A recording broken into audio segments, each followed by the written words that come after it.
ઉનાળામાં ગણીને 4-5 શાક આવે છે, તેમાંનું એક શાક એટલે ગલકા. ઘણા લોકોને એવું હોય છે કે ગલકાનું શાક હંમેશા ફીકું જ બને છે. તો આજે આપણે ગલકાના શાકને ખૂબ ટેસ્ટી મસાલા સાથે અને નવી રીતથી બનાવીએ, જેથી ઘરના બધા ખાઈને તમારા શાકના વખાણ કરશે. વિડીયો પસંદ આવે તો લાઈક આપી રૂપલ્સ ટેસ્ટી ટ્રીટ્સને સબસ્ક્રાઇબ જરૂર કરજો. Happy cooking, enjoy eating. સૌથી પહેલા આપણે 400 ગ્રામ જેટલા ગલકા લીધા છે. હવે જ્યારે ગલકા બજારમાંથી લાવીએ ત્યારે કેવા પસંદ કરવાના? તો થોડા આવા થીક હોય એટલે કે થોડા જાડા લેવાના. જો એકદમ પતલા હશે ને તો શાક વધારે પ્રમાણમાં નહીં બને, કેમ કે છાલ નીકળી જશે, પછી અંદરનો ભાગ બહુ ઓછો થઈ જશે. અને જ્યારે લઈએ ત્યારે તાજા લેવાના. 2 દિવસ ફ્રીઝમાં રાખેલા ગલકાનું શાક બનાવશું ને તો તે સારું નહીં બને. ગલકાને મેં પહેલા ધોઈ લીધા છે. ઉપરનો ને નીચેનો ભાગ આપણે કાઢી લઈએ. સમારતા ફાવે તેથી વચ્ચેથી 2 કટકા કરી દઈએ. તમે છાલ આવી રીતે પણ કાઢી શકો છો, પણ ગલકાની છાલ વધારે કાઢવાની જરૂર હોતી નથી કે બહુ જાડી છાલ કાઢીએ. તો અત્યારે આપણે પીલરથી આવી રીતે ઓછી છાલ કાઢીએ છીએ. ઘણા બધા લોકો છાલવાળા ગલકાનું શાક બનાવે છે, પણ શાક જ્યારે બને છે ને ત્યારે છાલ અને પલ્પનો ભાગ અલગ થઈ જાય છે. તો બને એટલી આપણે થોડી ઓછી છાલ ઉતારી લેવાની, જેથી શાક સરસ બને. છોલેલા ગલકાને આપણે પાણીમાં મૂકતા જઈએ.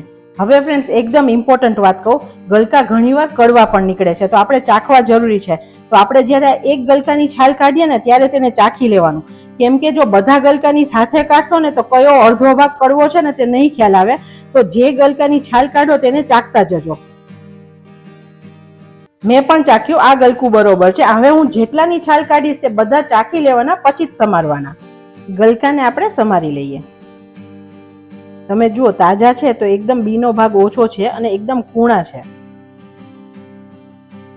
અને મીડિયમ ટુકડા કરીએ છીએ, બહુ મોટા પણ નહીં ને બહુ નાના પણ નહીં. ગલકાના શાકને વધુ સ્વાદિષ્ટ બનાવવા માટે એક મસાલો તૈયાર કરીએ. અત્યારે કોથમીરની દાંડીનો ભાગ લીધો છે, લગભગ 15-20 દાંડી છે. તેને સમારી લઈએ. સરખી ધોઈ લેવાની, જેથી માટી નીકળી જાય. આમાં ફ્લેવર બહુ સરસ હોય છે. 1 ચમચી વરિયાળી એડ કરીએ. વરિયાળીની તાસીર ઠંડી છે, તો ઉનાળુ શાકમાં નાખશું તો આપણને બહુ ઉપયોગી થશે. 1 નાનો ટુકડો આદુ સમારીને લઈએ. અને 2 ચમચી જેટલા સિંગદાણા એડ કરીએ. બધું આપણે પાણી વગર ક્રશ કરીએ. આપણી પેસ્ટ અધકચરી તૈયાર થઈ ગઈ છે. હવે શાકનો વઘાર કરીએ. એક જાડા તળિયાવાળું વાસણ લીધું છે. ગેસની ફ્લેમ એકદમ સ્લો રાખીએ. 3 ટેબલસ્પૂન જેટલું તેલ નાખીએ.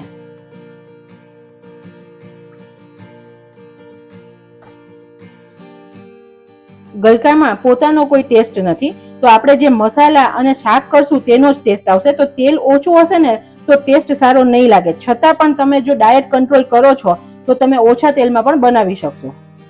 આમાં રાઈ કે જીરું હું નથી વાપરતી. 1/4 ચમચી જેટલો અજમો એડ કરીએ છીએ. આમાં અજમાનો સ્વાદ પણ સરસ લાગશે અને પચવામાં પણ સરળતા રહેશે. 1 ચમચી જેટલા સફેદ તલ એડ કરીએ. તલ ફૂટે પછી 2 પિંચ જેટલી હિંગ એડ કરીએ. ગેસની ફ્લેમ એકદમ સ્લો રાખી અને પેસ્ટ એડ કરીએ. અને સરસ ટેક્સચર દેવા માટે 2 ચમચી ચણાનો લોટ એડ કરીએ. આવી રીતે તેલમાં ચણાનો લોટ એડ કરીએ તો બિલકુલ કાચો નહીં રહે અને સરસ શેકાશે.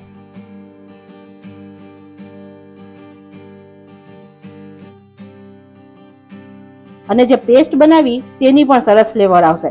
અને જો તમે લસણ ખાવ છો તો તમે લસણ, લાલ મરચું અને ધાણા જીરુંની પેસ્ટ બનાવીને આ ટાઈમે એડ કરજો, એટલે કે લસણીયો મસાલો એડ કરજો, બહુ સરસ સ્વાદ લાગશે.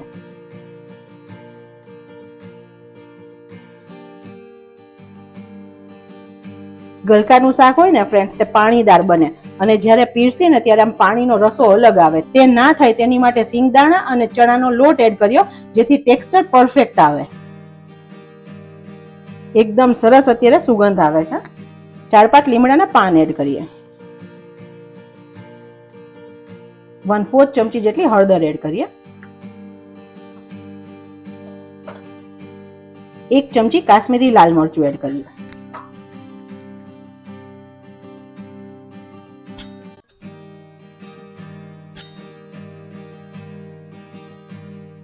આને સરસ શેકવાનું, જેથી મસાલા કાચા ના લાગે. અને ગેસની ફ્લેમ ધીરી રાખવાની જેથી તે બળે નહીં.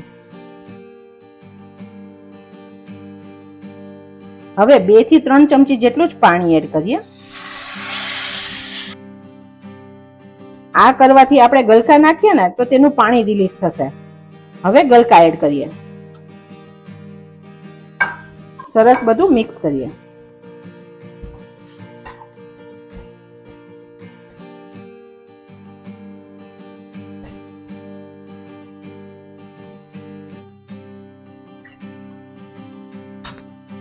ગલકા અત્યારે વધારે દેખાય છે, પછી હમણાં શ્રિંક થઈને ઓછા થઈ જશે, તો પહેલેથી આપણે વધારે મીઠું એડ નહીં કરીએ.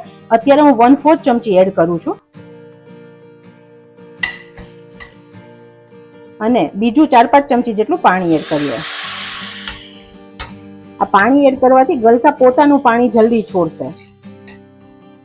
અત્યારે વધારે પાણી એડ કરવાની જરૂર નથી. ઢાંકી અને 2 મિનિટ થવા દઈએ. 1 મિનિટ પછી ખોલીને હલાવી લઈએ. 2 ચમચી જેટલું પાણી એડ કરીએ.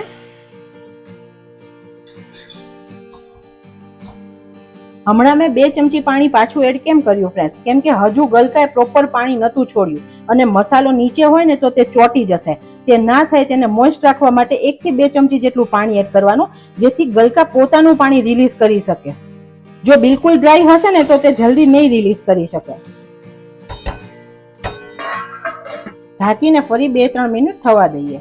ફ્રેન્ડ્સ, ઘણા બધાને ગલકા ભાવતા જ નથી. ગલકાનું શાક પૂછે ને એટલે ના જ પાડે.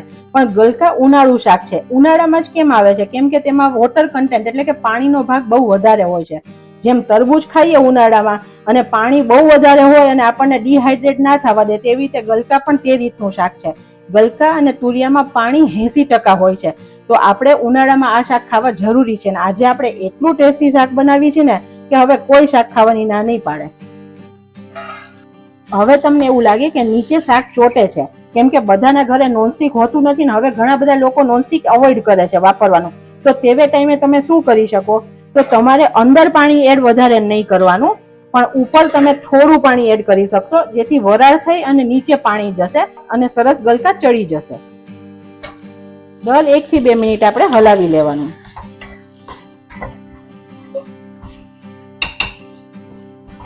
ગલકા તમે જુઓ તો 80% જેવા ચડી ગયા હોવા જોઈએ, પણ હજુ ગલકા ચડ્યા નથી. તમે જુઓ વચ્ચેથી કટ નથી થતા, તો હજુ આને થવા દેવાના છે.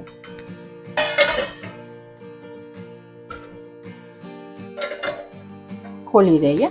હવે જુઓ ફ્રેન્ડ્સ, કેટલું બધું પાણી થઈ ગયું છે શાકનું. હવે તમે ચપ્પુથી ચેક કરી શકો છો ગલકાને. તમે જુઓ સરસ અંદર ચપ્પુ જતું રહે છે અને સરસ ચડી અને શ્રિંક થઈ ગયા છે. ગેસની ફ્લેમ એકદમ સ્લો રાખવાની છે. હવે તેની અંદર 1 કપ જેટલા કેપ્સિકમ એડ કરીએ. આ કેમ એડ કરીએ છીએ ફ્રેન્ડ્સ? કે જ્યારે ગલકા હોય ને તે બહુ બધા લો ને તો પણ બહુ શ્રિંક થઈ અને ઓછું શાક થાય, તો વસ્તારીમાં તમે ખાઈ ના શકો 3-4 જણા. તો આવી રીતે કોઈ પણ વસ્તુ એડ કરશું ને બીજું શાક, તો તે થોડું વધારે પ્રમાણમાં બનશે અને બધા ખાઈ શકશે. કેપ્સિકમ સાથે અડધો કપ ટમેટાને પણ એડ કરી દઈએ, જેથી બધું સરસ ચડી જાય.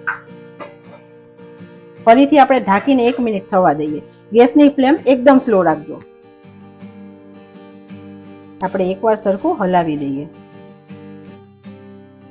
સરસ શાક ચડી ગયું છે. ઉપરથી આપણે 1 ચમચી લાલ મરચું એડ કરીએ. 1 ચમચી ધાણા જીરું એડ કરીએ. શાકને સરસ બેલેન્સ સ્વાદ દેવા માટે અડધી ચમચી જેટલી ખાંડ એડ કરીએ. તમે સ્કીપ પણ કરી શકો છો. આ ટાઈમે તમે શાકને ટેસ્ટ કરી લેજો. તમને તમારા સ્વાદે જે મસાલા ઓછા લાગતા હોય અને મીઠું ઓછું લાગતું હોય તો તમે પ્લસ કરી શકો છો.